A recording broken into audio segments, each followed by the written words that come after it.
চলচ্চিত্র জগৎ এতটাই নিচে নেমে গেছে যারা এখন কন্টেন্টের অভাবে রূপান্তরের মতন অগ্রহণযোগ্য কন্টেন্ট গুলো তৈরি করতেছে।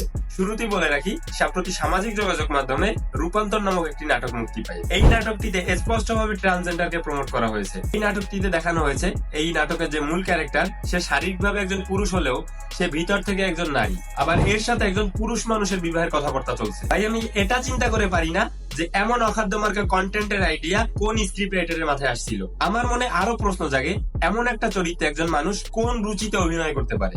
তাদের রুচিটা এতটাই জঘন্য, মানে মনে যা আসে একটা বানায় অনলাইনে ছাইড়ে দিলাম, বাস কাজ শেষ। বর্তমানে সোশ্যাল মিডিয়া সবার জন্য উন্মুক্ত। এখন আমাদের ছোট ভাই বোনেরা, আমাদের সন্তান সন্ততিরা যখন এই ধরনের কন্টেন্ট গুলো দেখবে, তখন তারা এগুলো দ্বারা কি শিখবে? কিছু না কিছু তো উপলব্ধি করার চেষ্টা করবে, কারণ তারা যাই দেখবে সেটা দ্বারা নিজেরা ইন্সপায়ার্ড হবে।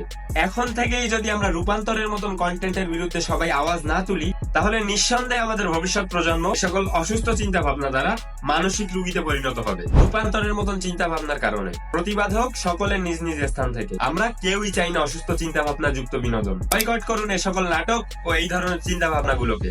আমাদের ধর্ম ও জাতি যেটা সমর্থন করে না, নিঃসন্দেহে আমরাও সেটা সমর্থন করি না। এই ভিডিওটি সবার মাঝে পৌঁছে দেওয়ার জন্য সকলে বেশি বেশি করে শেয়ার করবেন এবং কমেন্টে অবশ্যই জানাবেন আপনারা এই বিষয়টিকে কিভাবে দেখেন।